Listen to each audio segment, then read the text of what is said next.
Hello বন্ধুরা, আজকে আমি ঘি তৈরি করব। বাড়িতে কি করে ঘরোয়াভাবে ঘি তৈরি করা যায় সেটাই আজকে দেখাবো।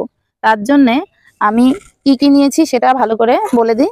এই যে দুধ, হাঁড়িতে আমি গরুর দুধ ভালো করে জাল দিয়েছি। জাল দিয়ে এটা কাঠের উনুনে আমি রেখে দিয়েছি। কাঠের উনুনে বলতে রান্নার পর যে আঁচ থাকে সেই আঁচের ওপরে আমি এই হাঁড়িটা বসিয়ে রেখেছিলাম।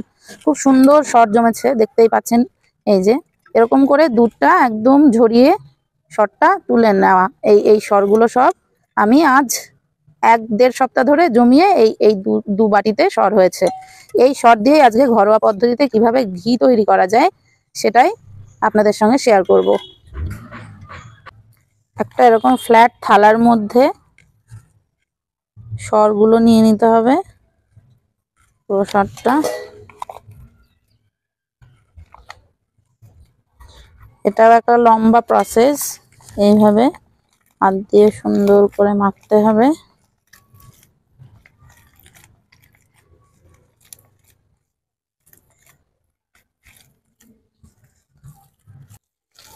এরকম করে মেখেই যেতে হবে, অনেকটা সময় ধরে মাখতেই হবে, শুধু মাখতে হবে।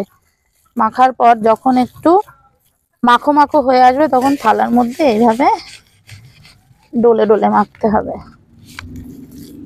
একদম হালকা বাটারে পরিণত হয়।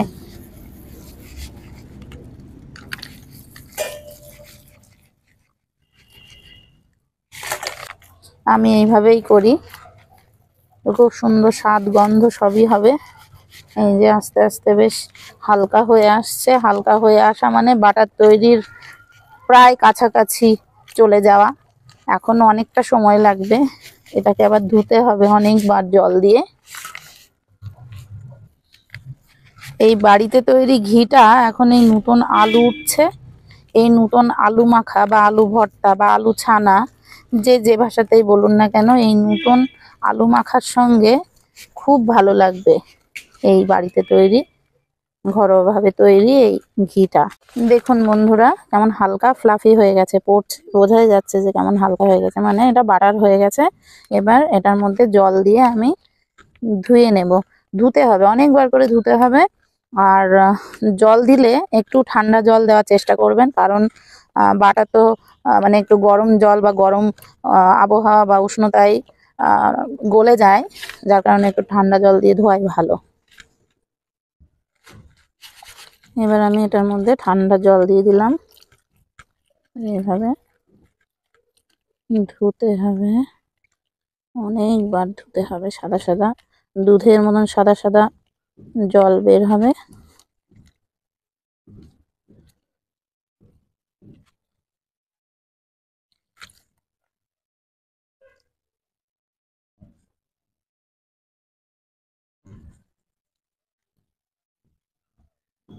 দেখুন বন্ধুরা, কেমন ভাসছে জলের উপরে, মানে এটা পুরো বাটার হয়ে গেছে। হালকা হয়ে গেছে মানে পুরো বাটার হয়ে গেছে। আর এই যে সাদা জলটা, ওটা এক্সট্রা, দুধের যে এমনি এক্সট্রা অংশটা থাকে বাটার ছাড়া, সেই জলটা ওটা বারবার ধুয়ে ধুয়ে বের করে দিতে হবে। আর আমি এই দুধের সরটা অন্তত 20 মিনিট, হ্যাঁ 20 মিনিট আমি এরকম করে ঘুরিয়ে ঘুরিয়ে এরকম হালকা করে নিয়েছি এই বাটারটা। মানে ওই সরটা মাখতে হবে 20 থেকে 25 মিনিট, একদম অনবরত মেখেই যেতে হবে। রেডি আমার এই বাটারটা। দেখতেই পাচ্ছেন কেমন হালকা ফ্লাফি হয়ে গেছে, জলের উপরে ভাসছে, মানে এটা পুরো ধোয়াও রেডি কমপ্লিট। এবার আমার গাছের একটা লেবু পাতা আনবো, এনে সেই লেবু পাতা দিয়ে এটাকে জাল দেবো।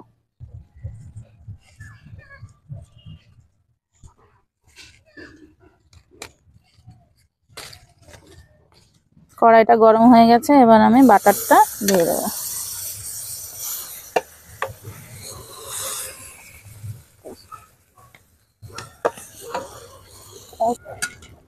কড়াইটা গরম করে আমি এর মধ্যে ওই তৈরি বাটারটা দিয়ে দিলাম। লেবু পাতা দিয়েছি 2টো, সুন্দর গন্ধ হবে। খুব মিনিমাম ফ্লেমে এটা আস্তে আস্তে করে তৈরি করতে হবে।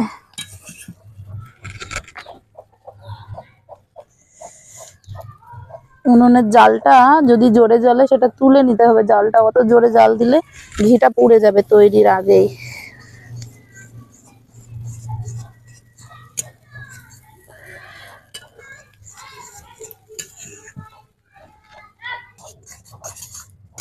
খুব আস্তে জাল দিয়ে, উনুনের জালটা খুব আস্তে করে দিয়ে এরকম আস্তে আস্তে ঘিটাকে পাকাতে হবে। এই সাদা ভাবটা কেটে গিয়ে নিচে এই সাদা অংশগুলো পুড়ে নিচে গিয়ে জমা হবে আর উপরে ঘিটা ভাসবে।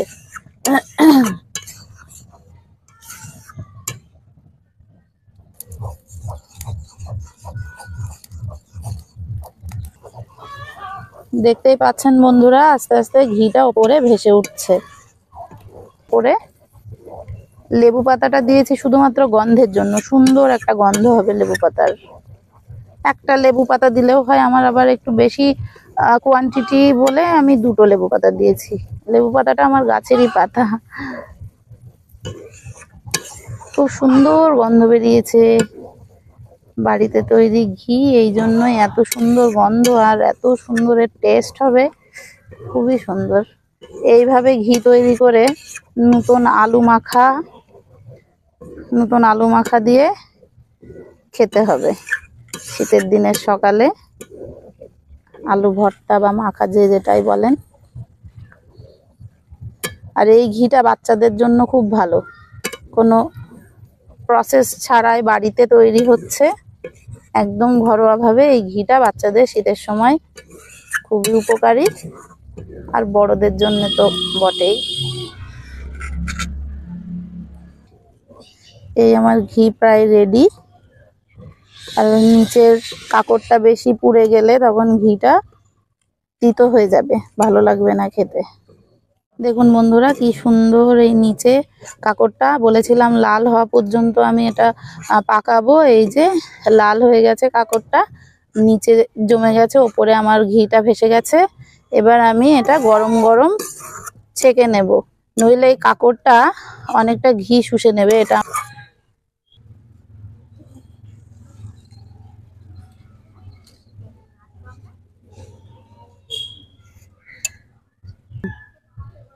এই যে দেখুন বলছিলাম কাকড়টা, এটা আর এটা সেপারেট করে নিয়েছি ছেঁকে। এই হলো আমার বাড়িতে তৈরি ঘি। এটা ঠান্ডা হলে দানাদার হয়ে যাবে, এটা ফাইনালি রেডি। আর এই যে কাকড় বলছি, এটা আঞ্চলিক ভাষায় আমরা কাকড় বলি, অন্য মানুষ অন্য কিছু বলতে পারে। এটা গরম ভাতের সঙ্গে মেখে এই একটু ঘি ছড়িয়ে নিয়ে নতুন আলু মাখা দিয়ে খেয়ে দেখবেন, খুব ভালো লাগবে।